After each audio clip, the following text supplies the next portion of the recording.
5 practices now. There's a guy or two that's kind of standing out to you already. Guys that are standing out, obviously, right now, Christian Erector is the leader of the group. Gosh, his experience, his leadership has been huge for the front. I know he's the only senior, and he's really acting like it. So I'm super pleased. One, just what the mental capacity he has, how he's guiding not just the younger guys, even the guys that were here last year. I mean, he's guiding them in the right direction. Our communication is so much better up front, and it starts with him, leading the charge. So Christian's one of them. The other big, I don't want to say surprise, but it's Drake Jackson. I mean, that guy, he's a good player, He's still got a lot of work to do. Let's not put him on that pedestal just yet, but he's got the tools to get there, and we got to get him there to get there sooner than later. He's going to play for us right away. There's no doubt about that.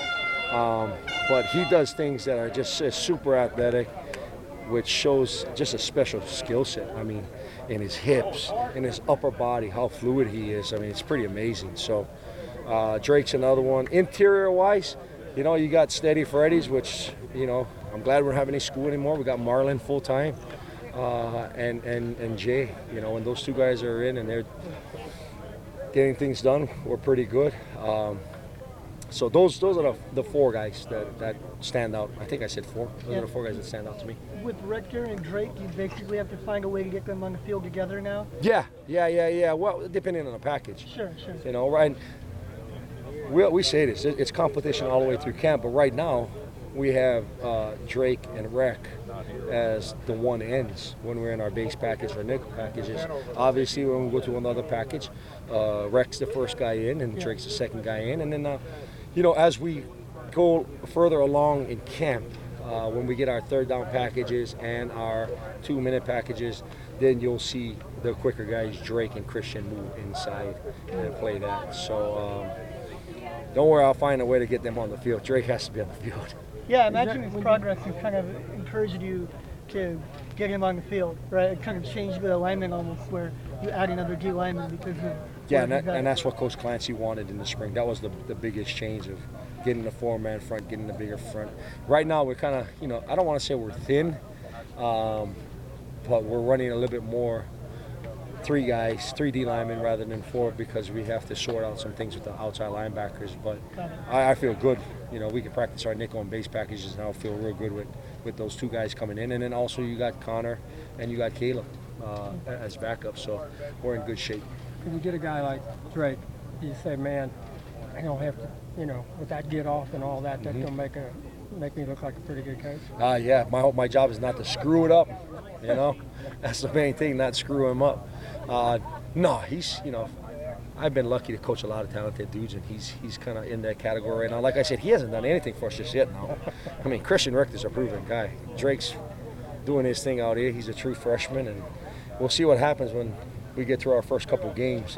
Then I'll maybe give him a little bit more brace, but, we don't want to pump him up too much. No, but yeah, he's a special kid, and that's why he's in the position he is right now. He's with the ones. He's battling and fighting to keep that job. Dejon Benton's been right in there. What do you see from him? What do you like about him? Dejon has a good mindset, another explosive interior guy, which we saw on film, which we expected. We are force feeding him. Is he going to play this year? I don't know. We'll see as camp goes, because the biggest part is going to be the mental capacity. How much can he retain with the install? And right now, what are we in practice 5? So it's getting a little. There's a little bit of an overload right now, but as we keep going, it's not. My whole deal is, if physically I think he can do it, mentally he's not there yet, and you got to be mentally ready to go in order to play. If I'm going to play a freshman, you got to get the mental part of it. You got to get the schematic part of it, and right now he's trying to learn it. But like I said, I mean, we got some depth there now. We got Marlon, we got Peely. You got Trout. So, I mean, we're 3 deep there right now, and it's a battle with Trout and Benton right now. So, what tangible evidence have you seen that your run defense has improved? Well, right now, for some reason, we got to be able to start a little bit quicker. You know, first day of pads, day one of shells, again, we kind of were feeling our way through. Yesterday, it was a kick butt day for the defensive line, you know, and then today we put the pants on. Again, there's, you know, a little bit of give and take. The whole deal with me is after we watch the film, and I got to worry about my guys. As long as my guys are gap sound and they're getting their knockback, I'm good, you know. But it's a team game, but I got to worry about my guys. So sometimes it looks like when we're getting gashed, I'm like, wait, hold on. Okay, well, you know, that's somebody else's responsibility. Where's my guys? And trust me, if my guys lose their gaps, you guys will hear it. You know, so I'm pretty pleased of our gap control with our ones and twos. Now, my man Benton and even Trout, you know, I mean, there's a little bit of a struggle in there with Stanley, you know. Those three guys are still learning, you know, but like with Figueroa playing inside and like I said with Peely and Marlon and Jay, there should be no excuses. And they've been sound inside now, guys. So when you're learning, is it learning the defense? Learning the defense. In the mental approach, is that what you're all tied into, learning the defense? Yes, to me, that's what it is, learning the defense. Technically, their ability, athletic ability, carries them through them, but the scheme, you know, making sure when we get a certain call, we're slanting to the left, we slant to the left a certain way. Or there's a lot of calls where we're slanting to the left and we're not. We're changing up the slant, and that's the hardest part for these guys to grasp. And then, you know, when things, our offense, it's great to go against this offense. Now, I've never gone against the offense that fast. It gets, you got to think quick. And so, again, these young guys, there's going to be some growing pains with misalignments, misassignments because of the tempo. But I feel real good about, like I said, with the ones. We're lining up, the front four is lining up, whether it's the front four or the front three, they're getting lined up, and we're going in the direction we're supposed to.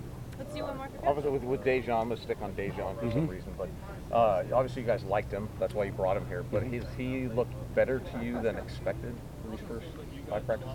Yeah. Oh, yeah. I mean, him being here this summer, we changed his body. Again, the strength staff changed his body.